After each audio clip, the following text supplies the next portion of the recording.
So now let's see what are cloud bursts. So another type of disaster is cloud burst. अब cloud burst उस time पे होता है जब एक ही स्पेसिफिक रीजन पे बहुत सारी बारिश हो जाए, अप्रोक्सीमेटली 100 mm पर सेकेंड, मतलब इतनी पर आवर.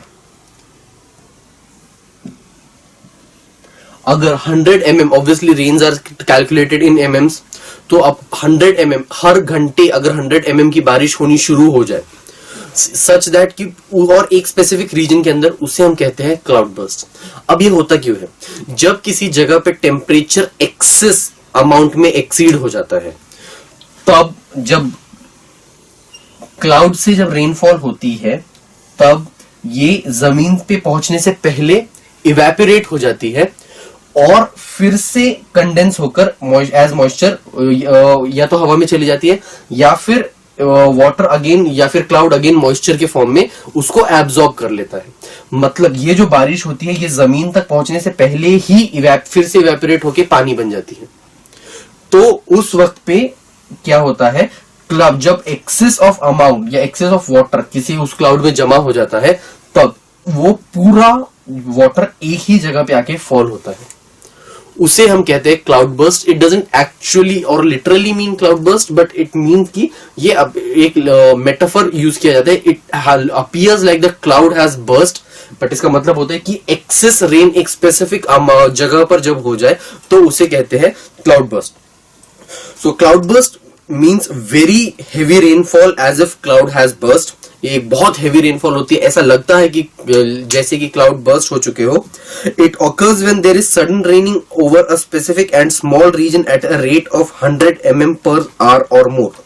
ये कब अपीयर होती है? जब किसी एक स्पेसिफिक जगह पे हेवी रेनिंग शुरू हो जाए, अप्रोक्सीमेटली 100 mm पर आवर या उससे ज्यादा की स्पीड से. Water coming down from rain cloud does not reach the land in form of rain. अब वाटर जो है, this is what I just explain to you, कि वाटर जो है वो नीचे की तरफ आता है, लेकिन it does not reach the land in form of rain. But due to high temperature near the land, it vaporizes again and goes back into the same cloud. तो लेकिन हाई टेम्परेचर की वजह से जमीन तक पहुंचने से पहले ही ये वेपराइज हो जाता है और फिर से सेम क्लाउड के अंदर वो चला जाता है. This results in very high amount of water vapor in clouds, which result in cloud burst.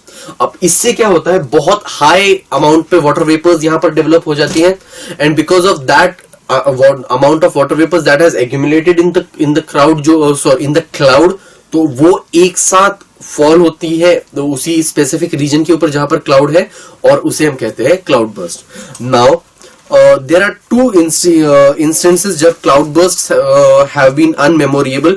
2010 6th August में लेह के अंदर जो क्लाउड बर्स्ट हुआ था, दैट, एंड 26th December 26 अगस्त 2005 में जो मुंबई के अंदर क्लाउड बर्स्ट हुआ था, वो ये दो cloudburst in the history of India have been very memorable. क्योंकि मुंबई में जब हुआ था तो 2 दिन तक पूरा मुंबई स्टेबल था, स्टिल था, बंद पड़ चुका था. Even the people in the house, the local people used to came out so that they can provide food for those who were stuck in the traffic. इतना खतरनाक क्लाउड बर्स्ट था वो.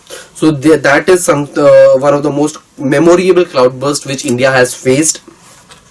Now what is flood? अब we all know what is flood. Flood के दौरान किसी एक specific जगह पर बहुत सारा पानी आकर जमा हो जाता है. At a specific place there is a lot of water, or there is a specific quantity of water that comes and accumulates or coagulates at that place. अब उसकी वजह से अब ये क्यों हो सकता है? There can be severe reasons for that. Heavy rainfall. अगर heavy rainfall है और water is not getting any place to leave that space, water को जगह नहीं है आगे छूटने के लिए, और वो किसी जगह पर उसको रोकने के लिए बहुत सारी जगह है. फॉर एग्जांपल बहुत सारे माउंटेन्स है, या फिर इतने ही घर है कि वाटर आगे नहीं बढ़ पा रहा है, तो उसकी वजह से जो फ्लड है वो जमा हो सकता है क्योंकि वाटर जमा हो जाता है. डैम का टूटना, ऑब्वियसली अगर डैम्स टूटने लग जाए उसकी वजह से जो फ्लड है उसके चांसेस हो सकते हैं, और there can be some other manmade reasons as well जिसकी वजह से जो फ्लड्स है वो होने के चांसेस हो. So now during floods what is meant by flood. First of all, during flood, water is accumulated at one place in very large amount. किसी भी एक जगह पर जो water है, it gets accumulated, that too in a very large amount. This is caused due to heavy rainfall. अब ये mostly तो heavy rainfall की वजह से ही होता है. Even it also happens because the dams gets overflowed. The river may also overflow and spread its water along the banks. Even the river sometimes gets overflowed and it spreads its water in the over the bank. Now what can be the effects of flood. if flood के impacts या effects क्या हो सकते हैं.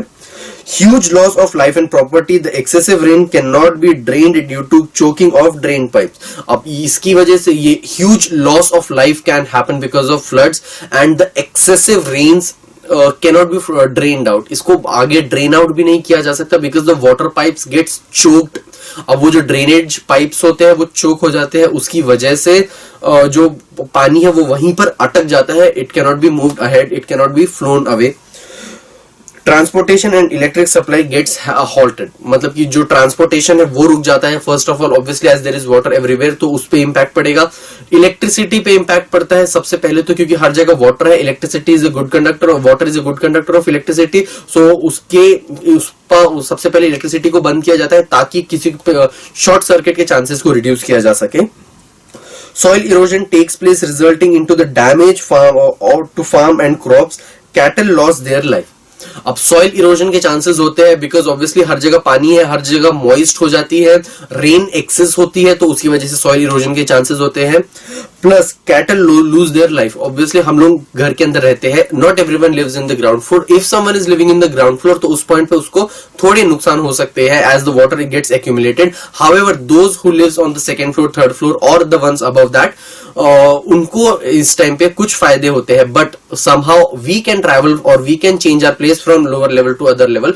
But cattles वो चीज नहीं कर सकते, नॉर वी केयर, और ना इतना कोई ख्याल उनका रखता है कि उनको मूव करवाया जा सके किसी अपर लेवल पर जहां तक वाटर ना हो. तो उस टाइम पे केटल्स भी उनकी लाइफ को लूज करते हैं ड्यूरिंग फ्लड्स.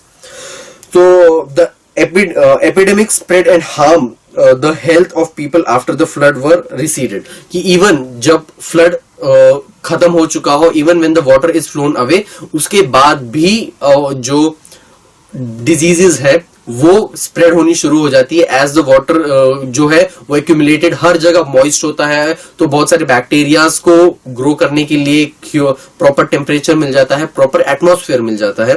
तो ये सब ये सब हार्मफुल इफेक्ट्स है किसी भी फ्लड के. Now protective measures in view of floods. Now keeping flood in our mind, what are the measures that we can take to protect ourselves from flood? Constructing small dams and percolating tanks in mountainous regions.